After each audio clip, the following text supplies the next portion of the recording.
Usa ka pulis og lola ang nakahatod og kalingawan karon sa social media human nga makuhaan sila og video nga nagsayaw sa usa ka checkpoint sa Cagayan de Oro City. Ani ang report?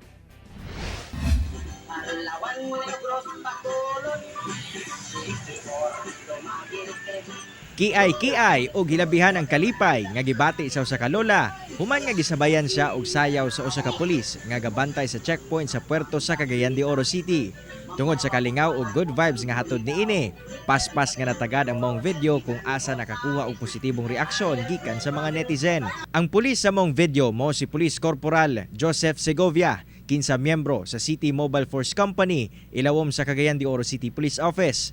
Si Segovia nakadestino sa Puerto Checkpoint sa Cagayan de Oro City ug nakalakip sa iyang trabaho ang pagsusi sa mga sakyanan ug individual nga buot mosulod sa syudad. Saysay pa niya nga iyang naabtan niadtong tungura si lola sa ilang checkpoint samtang naghulat og sakyanan sa pagpauli niini sa Dipolog City, Zamboanga del Norte. Ilaha usab kuno kining gipakaon. Sa kalipay ni lola, mi request kini og sonata aron mosayaw. Sa walay duha-duha, gipagbigyan siya sa maong pulis.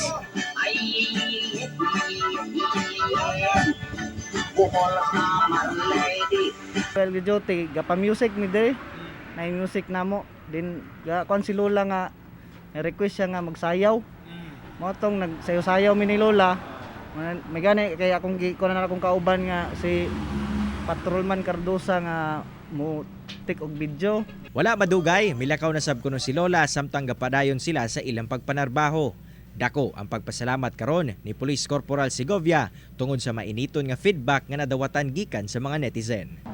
Daghang king salamat sa tanan nga nagdaig sa among gihimo nga pagsayaw ni Lola. Ang ako lang ato nga mapahimot namo si Lola sa kuan. Daghang king salamat. Kauban si Jaybert Pairat sa kamera. Ako si Cyril Chavez para sa One Mindanao.